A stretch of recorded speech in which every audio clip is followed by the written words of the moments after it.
Okay, in page Roman numerals XX, it states that of alcoholics who came to AA in 1955 is when this was written, and really tried, 50% got sober at once and remained that way, which is unbelievable. 25% sobered up after some relapses. Then I think it also said that And 25% that showed improvement, which whatever that means. But the question is, do we have a 75% success rate today in Alcoholics Anonymous? Never have had. Never have. No, good God, no. I think we have a horrible success rate. So in this section right here from the forward to the second edition, what do you think they're trying to address? What do you think they're trying to talk about when they? I mean, because this is the forward to the second edition. It says just what Steve said. 50% who really tried got sober right away, and 25 sobered up after some relapses. Mm-hmm. I mean, is that an accurate statement for the time, or? I doubt it. The book was written before there was even a real good, solid test of the thing. That was written 35, and some of the people that helped write the book weren't even sober. I knew some of them. So it was kind of an ugly beauty contest. If you start looking at that thing, that I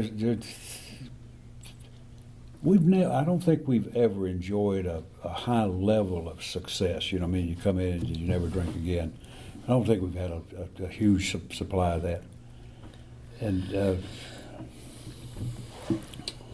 any idea what ours? And I know it's like herding cats. We're hard to count because we're slippery. But any idea what the success rate is today? I mean, I don't know if GSO has any statistics. I don't know. I wouldn't go over 50%. I wouldn't. That would stretch me to go over that. And what would you say would be the criteria for meeting that 50%? Sober, a year, 2 years, or well, sober since they came in. Okay. Whatever point they call their sobriety date. Are you thinking picking up one white chip from day one? They were introduced to solution. Whichever one is their last white chip is the better day. And the other thing, as far as the success rate, I mean, that can be relative because, if we're carrying the message and the members are staying sober, and maybe some of them were carrying the message to it, and there's still a success rate in that if that's helping the current members stay sober. So, so that can be kind of an obscure statistic anyway. Mm-hmm. Do you think AA is watered down now?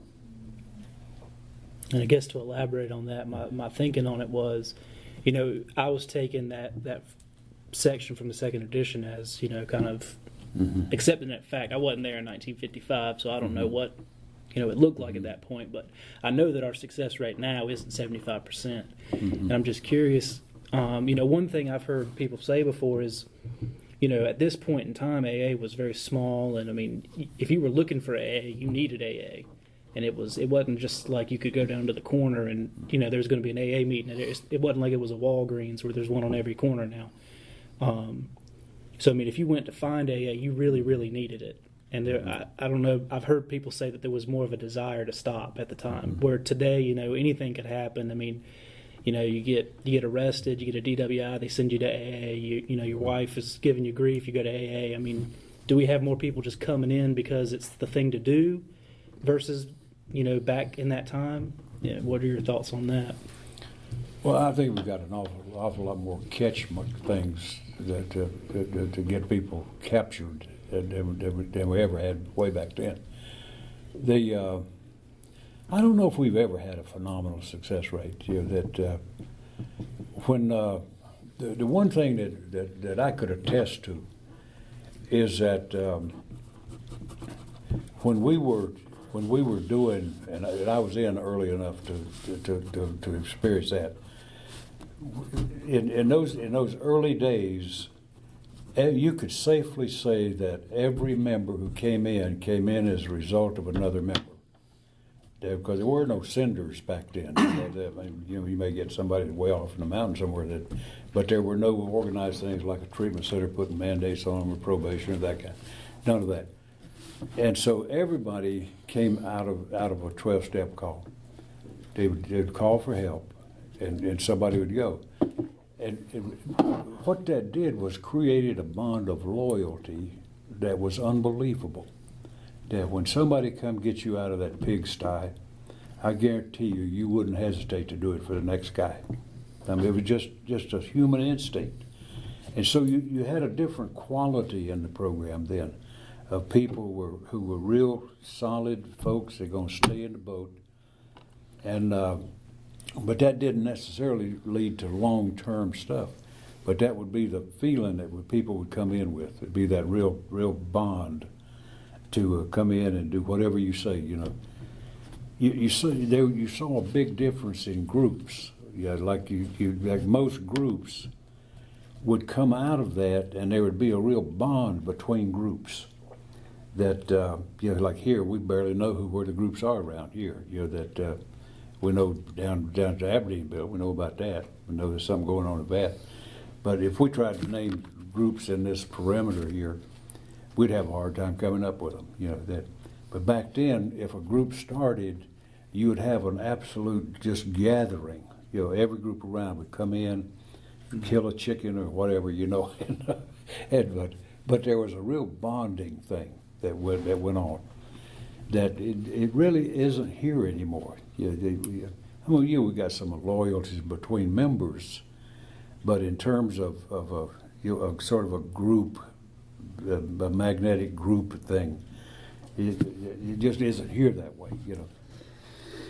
Yeah, I know for us, what we try to do is, or I try to do, and I think a lot of our home group members try to do is, when other groups are celebrating their group anniversaries, some folks are picking up chips. We try to support that, the group anniversaries, as well as I think other groups support ours. But that usually is just once a year when we're doing some stuff like that. And the question about is AA watered down now, and if I had to think about that, I would think about the reason there isn't that loyalty and bond that you're talking about, Tom, is because there aren't as many groups. There's a lot of meetings.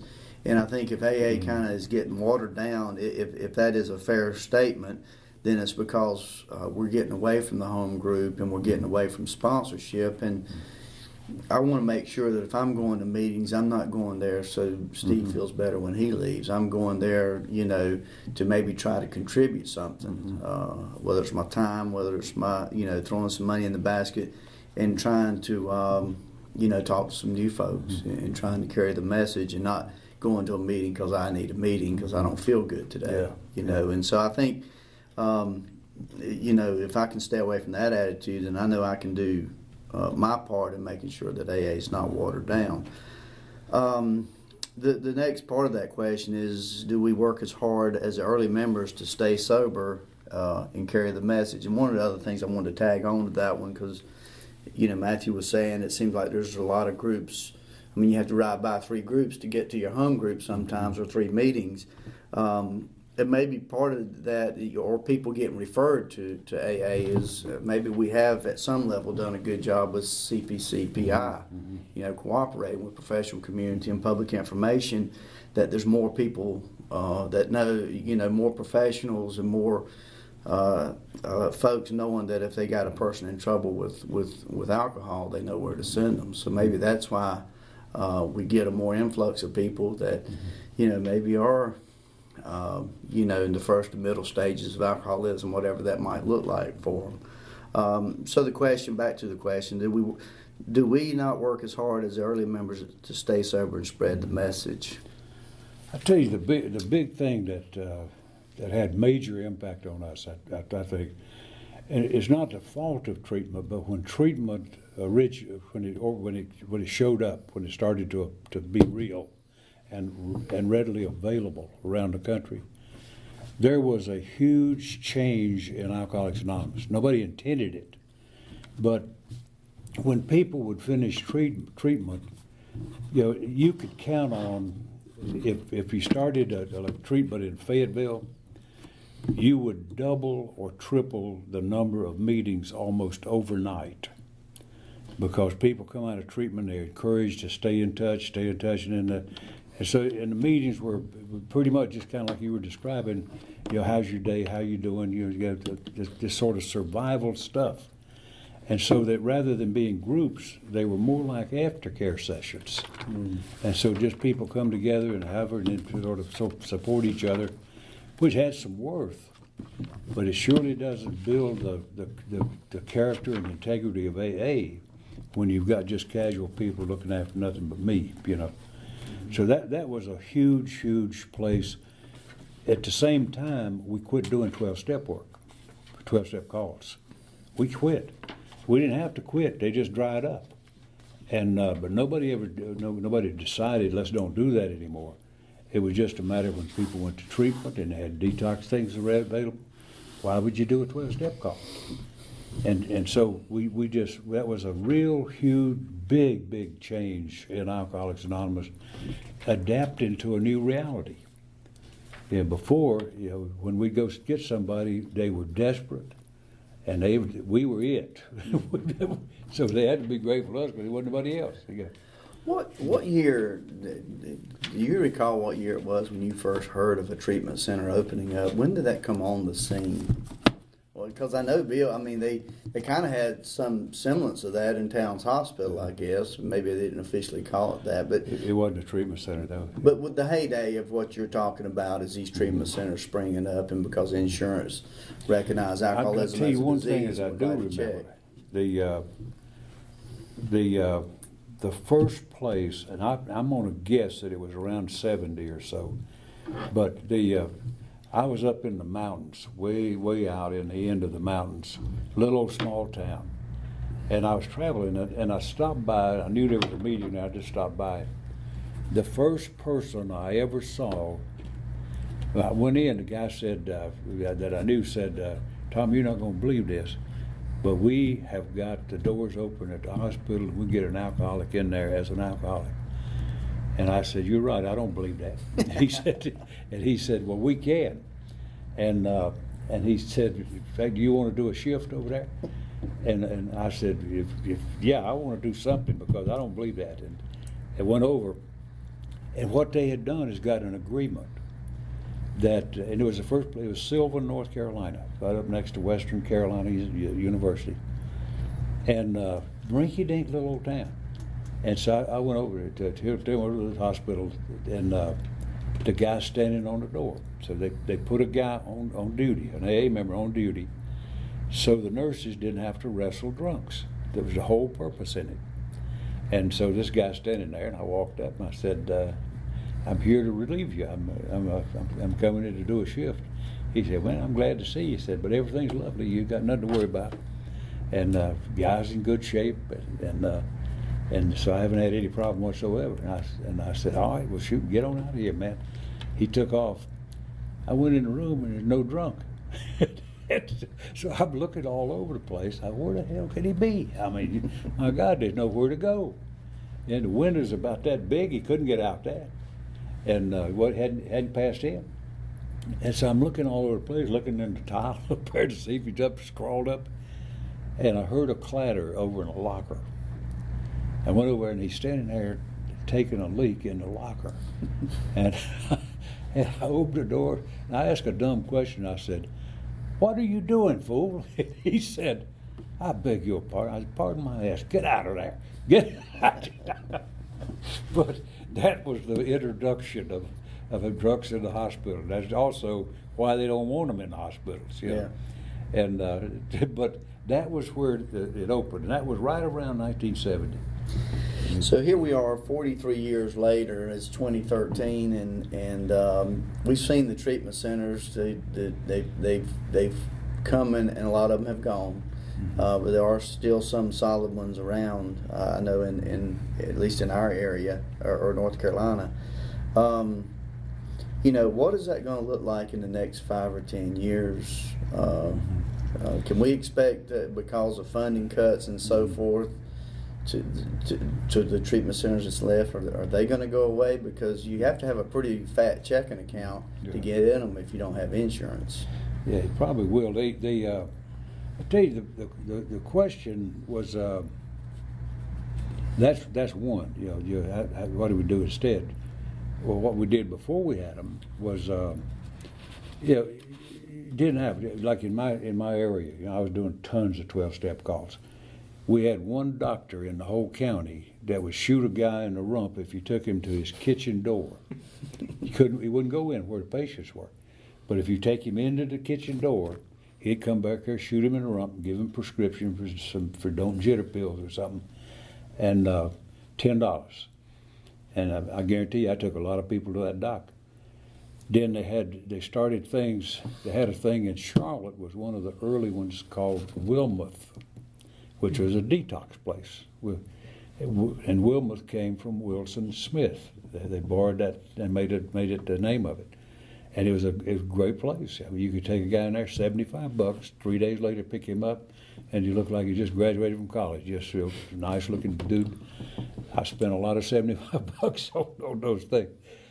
So there was a big change in AA that when that came around, and what we did, we quit doing what we do. We quit doing 12-step calls. We quit. Didn't need to. We quit doing CPC. Yeah, because we were surrounded with stuff. We were getting all kind of referrals. We were the ones that backed off. We didn't get pushed out. We backed off, and nobody planned it, but it was just a reaction to the emergence of that new portal for alcoholics to go. And so something big happened with that. Yeah. So maybe, I mean, we've talked a lot about 12-step calls and or the lack thereof. Maybe the new reality is a 12-step call we still doing. We just it looks different. And I say that because I think about the correctional facilities that folks go in. Let's just say across North Carolina, the treatment facilities people go in, the detox units. That's some form of 12-step work. So maybe there's more 12-step work going on than we realize. It just looks different, feels different, maybe tastes different because it's not, they're a little more cleaned up and not as ragged as the original 12-step calls I'm afraid though that the client sees us different. Mm-hmm. Yeah. Yeah, because now we're sort of an extension of treatment. Yeah. And so it doesn't have the same impact that it used to have. It's still worthwhile. It still has value, but it is nowhere near the impact that it had back then. Yeah. What we'll do with it, God only knows. But there certainly are changes coming with it. Yeah. Now the other part of this portion of the question is we've heard people make the comments that AA is flat. The question is AA really flat? What statistics prove that? Is that a feeling that somebody gets? I don't know what constitutes Alcoholics Anonymous being flat. Yeah, it's almost impossible to count. They got, I sponsor a guy in Kenya, in Africa, and there are 2 million people in Nairobi and 28 million in the jungle. How do you count them?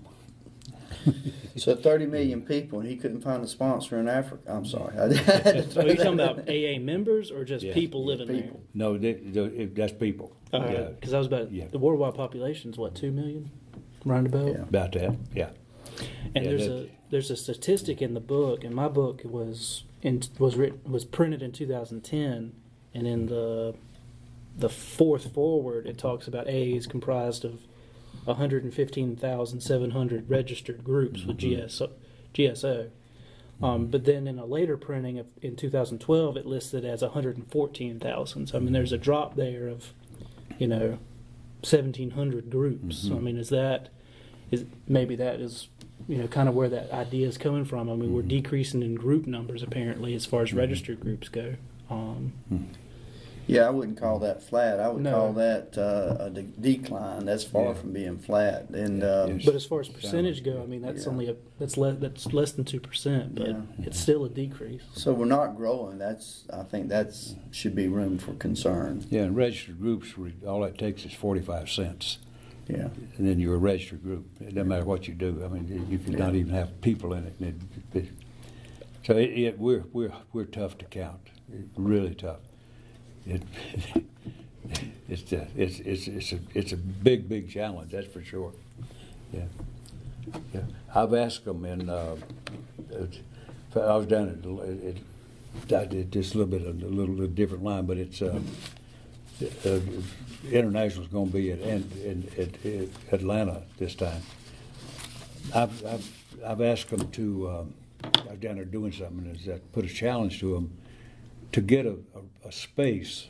It doesn't need to be huge, but a space big enough to hold 100, 150 people. Then there'll be that in a huge conference center. And what we wanted to do was ask each. We'll get the office to contact the ones that are coming in from other countries. Get somebody from each country that's willing to do it, to just give a quick little report on the singles of purpose thing in their country. What's the level of the problem? What's your success or failure with it or whatever. But it'd be good to hear, like counting people, you can't get a feel for it. But if we could get everybody from the different countries in the world, say, here's what it looks like here, and then we get a real feel for what is the scope of that problem. It seems huge, and it probably is, but I'd love to see that in real terms, and so we may or may not have that at the next international. Okay.